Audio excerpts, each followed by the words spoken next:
No,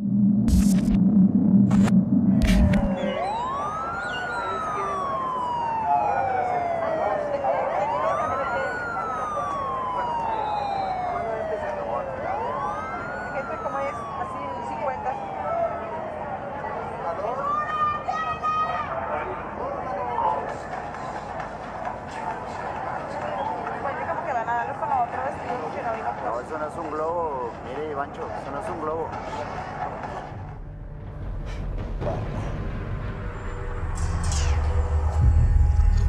The very word secrecy is repugnant in a free and open society. And we are, as a people, inherently and historically opposed to secret societies, to secret oaths, and to secret proceedings. And there is very grave danger.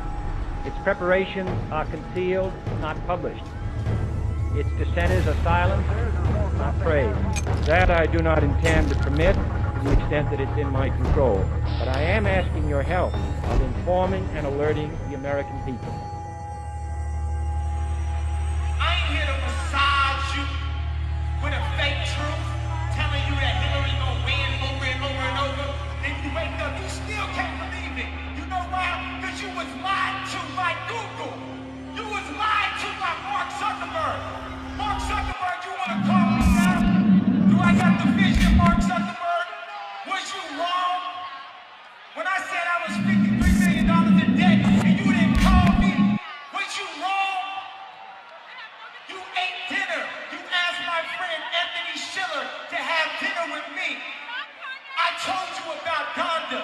You said you would help and you didn't. Then you went to look for aliens. Me and Kid Cudi are aliens right here, bro. The vibes is back and you went to look for aliens.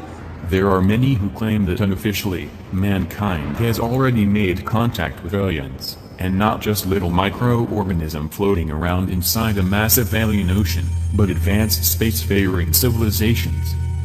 25 years ago, we didn't know that planets existed beyond our solar system.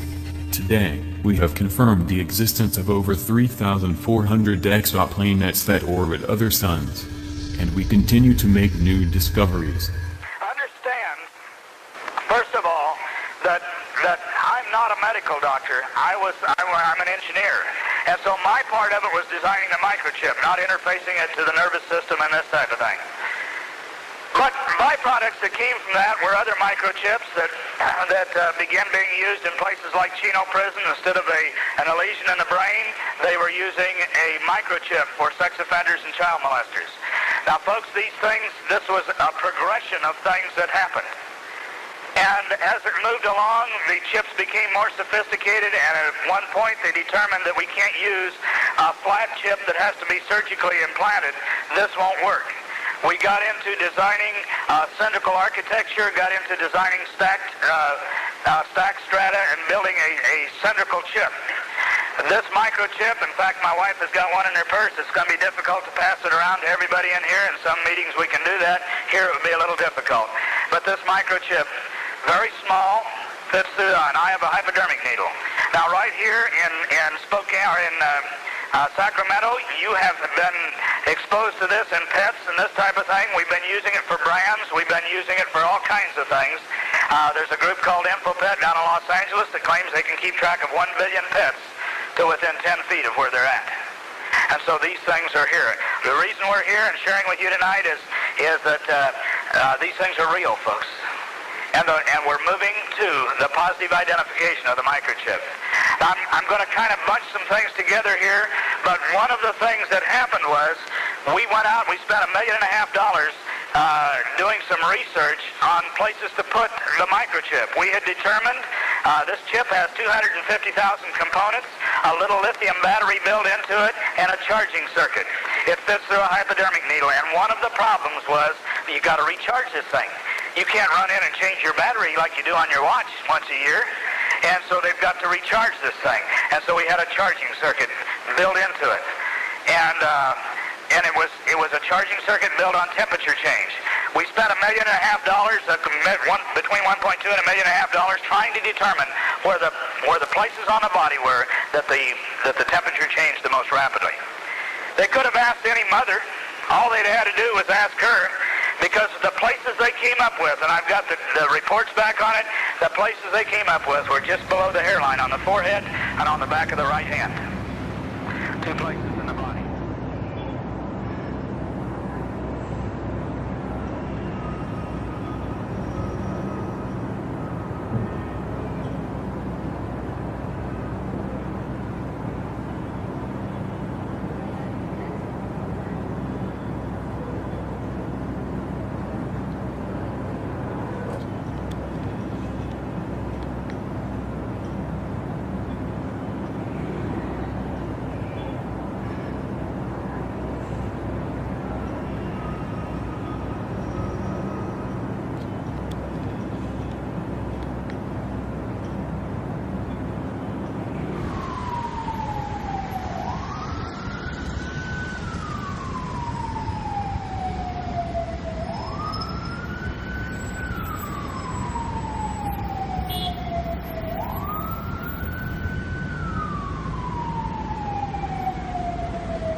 Professor Thomas Zurbuchen, Associate Administrator of the Science Mission Directorate at NASA headquarters in Washington, said our civilization is on the verge of discovering evidence of alien life in the cosmos. Taking in count all of the different activities and missions that are specifically searching for evidence of alien life, we are on the verge of making one of the most profound, unprecedented discoveries in history, said Zurbuchen during the hearing of the Committee on American Science, Space, and Technology. At the hearing, Professor Zurbuchen mentioned all of NASA's recent achievements in their quest for extraterrestrial life that support his claim. 2 weeks ago, NASA's Cassini mission demonstrated the presence of hydrogen in Saturn's moon Enceladus, while the Hubble team announced the results of the second observation of the oceans of Europa, one of the moons of Jupiter. Both discoveries are potential evidence of life, said the NASA spokesman, who also highlighted the advances made in astrobiology. And while we have not yet found definitive signs of life elsewhere, our search is making remarkable progress, said Zurbuchen, who noted that NASA's number of astrobiology missions is on the rise. Mars 2020, our next explorer, and will continue to advance this quest by researching a region on Mars where the ancient environment may have been favorable for microbial life. The mission will also look for signs of past life and collect samples that will be brought back to Earth, said Professor Zurbuchen. Zurbuchen also pointed out that to prove the existence of extraterrestrial life requires the cooperation of several scientific disciplines as a whole, such as biology, geology, astronomy, planetary sciences, earth sciences and many others. The NASA Transition Authorization Act of 2017, which President Trump signed into law last month, ensures continued American leadership in astrobiology and the search for life. It establishes the search for life's origin, evolution, distribution, and future in the universe as a fundamental objective for NASA. To accomplish this, the bill directs NASA and the national academies to develop an exoplanet exploration strategy and an astrobiology strategy. While all of this is great news for space explorations and our hopes, officially, to find alien life, there have been some seriously interesting quotes made in the past related to alien life.